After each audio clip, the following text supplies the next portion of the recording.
Next up is Equality Health in partnership with TAVHealth.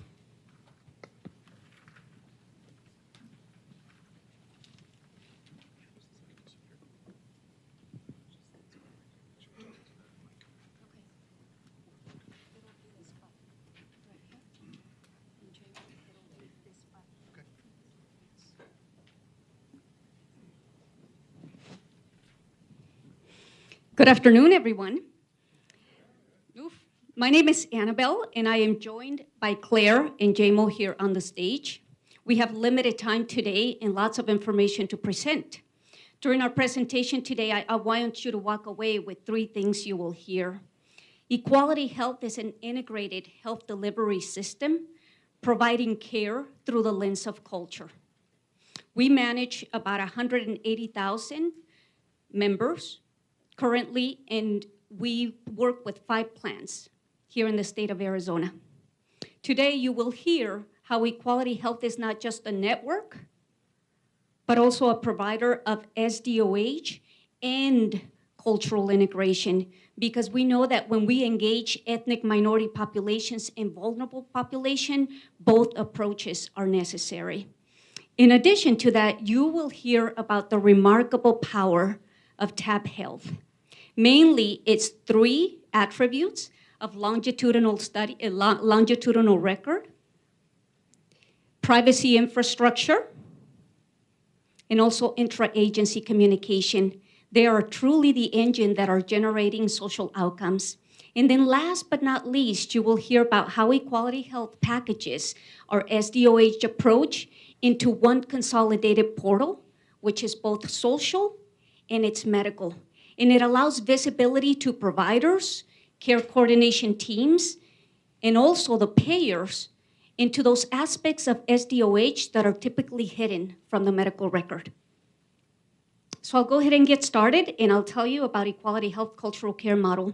We broker trust in the community by deploying a cultural care model. As it relates to SDOH, I'm going to try to limit it down to 3 aspects which are important. The first one is that we create culturally competent curricula. We teach both our provider networks and our CBO networks, our community-based organizations. We teach them the value of operationalizing culture into care delivery. In addition to this, we build competencies out in the community in skills such as motivational interviewing, trauma-informed care, and others. We do this complementary, and we do it because we want to elevate the social service of those entities. In addition to that, very important to us is assessing and addressing the social determinants of health. We have a proprietary SDOH tool because along with our cultural care model, it assesses for 3 things: insecurities of SDOH, cultural values that are known to influence health utilization, and then behavioral health needs, because as we heard before, these are highly stigmatized in ethnic minority and vulnerable populations. And then just last but not least, certainly there's so much more to talk about, is our community platform development. We build in Arizona culturally competent community-based organization networks. Our community resources are vetted for linguistic ability, for cultural sensitivity, and for perceived trust in the community. Let me tell you just a little bit more about our SUCRA tool, which is our social and cultural risk assessment. This is a 15-item tool, which is risk stratified and intervention-based. It is Likert scale. So it not only addresses, or I should say assess, the insecurity, but the level of the insecurity, because most people that suffer in the state of SDOH, it's multiple comorbidities, and you have to be able to prioritize and also to intervene appropriately depending on the need. Our tool is also has the unique element that it's scored, and it has an algorithm. So it allows us to identify emerging risk long before it shows up as a medical claim. As you can see, SUCRA is available through our provider network. Our CBO network uses it. Our care management teams or care coordination teams use it whether on the phone or while doing a home visit. And also it's available through our mobile app. We have high provider adoption. You're looking at numbers in the last year because we put several elements in place. First and foremost, we've made sure that in the practices, there's workflow efficiencies that have been implemented. Second, it's tied to an incentive program at Equality Health to make sure that we're incentivizing the providers for assessing and addressing social determinants of health. Furthermore, we have scripts on how do you deploy this tool out in the community so that it comes off in a non-threatening way. And we have other things like workflows or cheat sheets, best practices as to how is it that you correlate each and every one of these questions with the Z codes. Last but not least, we have a long-standing relationship with a local academic institution that's assisting us in validating all aspects of our cultural care model, including our SUCRA tool. Initial validation of our SUCRA tool, for example, shows us that 5 of those questions are statistically significant for 3 or more ER visits per year. And that's just initial validation. We had much more coming. With that, I will turn it over to Jamo. Thanks, Annabelle. Where Equality Health identifies the social determinants of health, TAV's job is to then provide the solution. As a quick note about TAVHealth and what we believe that value-based care is an economic imperative, as do you all. We also believe that the social determinants of health is a requirement for successful execution of any value-based engagement. And that the social determinants of health, as we all look for that sustainability of how you address this, is in one place, and it's the foundation of TAV and what we do. And that one place is in outcomes. The way that TAV operates in the communities where we are is in these steps. When we enter into a relationship with the communities where we operate, we build a narrow network or curated network of social service providers and health partners. We link them together with plans and providers through a privacy infrastructure. TAV is the first and only organization in the country that has modeled all state and federal privacy laws on a sharing platform. That ability to modulate who can see what allows us to build a longitudinal record over time. That longitudinal record then can measure activity in the community to the performance that you're trying to address as a stakeholder for a taxpayer or as a health plan operator. And it all boils down to the outcomes that you're able to generate for your plan members in health scores, in financial scores, and in satisfaction scores. The way the platform works in conjunction with CareEmpower is really a service-enabled technology. When we enter into a community, there's a network of providers that we bring together in a contractual arrangement that triggers this ability to share. We have a team, a legal team, that comes into your community and builds and models the privacy infrastructure for this state. In this case, it would be not only Arizona and the laws of Arizona, because remember, the community-based organizations, most of them are not covered entities. They are not a party to HIPAA for most of the collaborative work that they do, which has nothing to do with health plans. But they talk to health plans. And so as this information is moved around the community and over time, the design and maintenance of this privacy framework is the only way to develop a longitudinal record. The pathways on which the privacy architecture lives are unique to your organization in this community.